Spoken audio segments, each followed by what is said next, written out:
2010. The despair, death, and overwhelming sense of loss was more than many believed they could survive. Their home, Haiti, had become a living hell, according to Violette Kelley, a Haitian native who calls San Antonio home. There's no more school. Back then, the earthquake destroyed a school Kelley's family runs for poor children. It also killed many of the children's parents. So from the ashes, Kelley rebuilt the school and added an orphanage for those students who lost their families. Fast forward to 2021. Many of the kids were not in school since it was their summer break when the earthquake hit. They were in the country. Several injured. We have a few that died to the earthquake. So essentially our kids are gone missing. We don't know where a lot of them are. Jennifer Jones has been a board member of HHI Kids, the organization Kelley created after the last earthquake to help the children who attend the school and live in the orphanage. I met Violet 11 years ago and got on board, and I'm a board member with Violet, and I know her heart and her soul and her generosity. So we can't do this without good, kind, generous people to help us and to help our students. They just want to learn. And once again, they're asking for the help of San Antonians to get medical supplies and food to Haiti. And when this happened again, it was very, very sad news for me.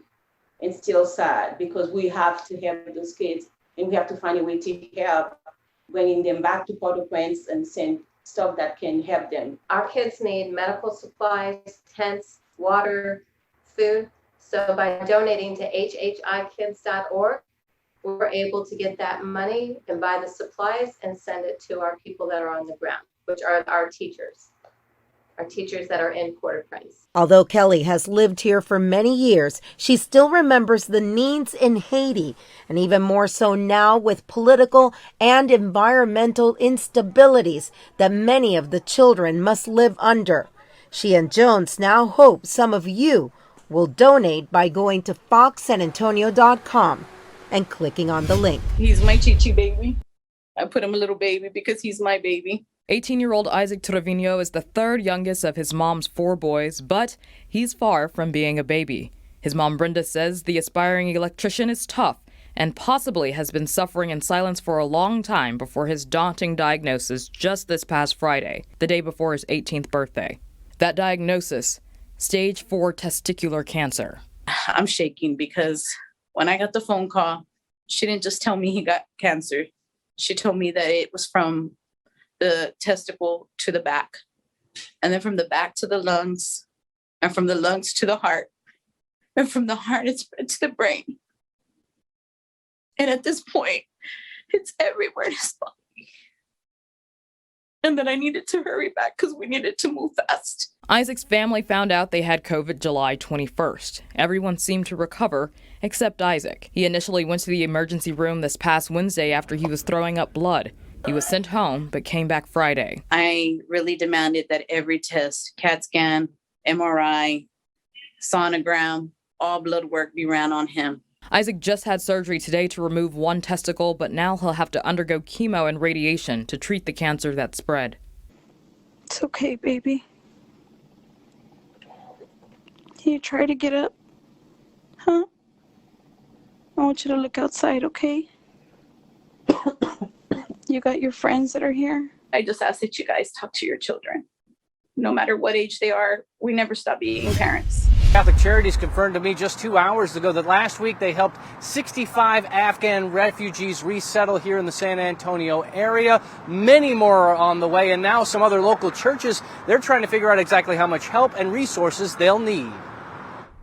Fort Bliss in El Paso is one of 4 military installations in the country receiving Afghan refugees. So far, none are scheduled to land at Joint Base San Antonio, but that doesn't mean we won't see refugees resettling in the Alamo City. At the bases, they're expecting like a 24-hour stay.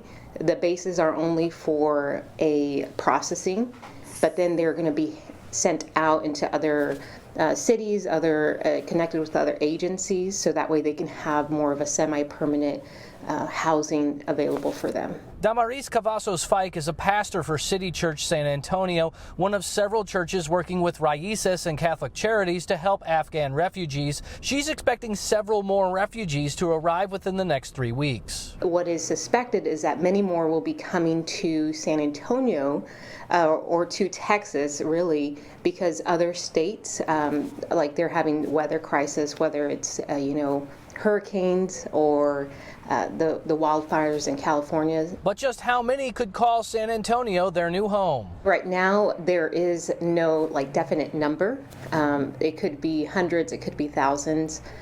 I know that the first stop is in different military bases across our nation. Churches and refugee organizations are having several meetings throughout the week to try to determine exactly what level of need there'll be for our city.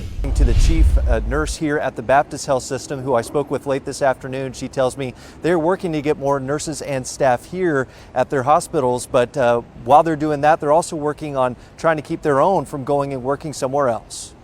We have not seen burnout like this before. Kristen Lemus is the chief nurse with the Baptist Health System. Compared to previous surges during the pandemic, they don't have as many nurses and staff as before. I think we're seeing a few departures because of the burnout. We've had a few people just tell us that they're getting out of nursing. It's part of the reason why area hospitals are looking to bring in more help. Staff DNA, a Plano-based company, is helping fill nursing positions across the state. Due to high demand, they say some positions can pay almost $5,000 a week. We've had some people leave to go on travel contracts. Lemus says they've been doing what they can to keep nurses from packing their bags. But I think that there's some value in being able to go home every night, to see your family every night. We've also given extra shift bonus contracts. She anticipates the after effects of burnout and the need of travel nurses could be felt over the next few years post-pandemic. I think nursing has changed how we employ people, how we pay people.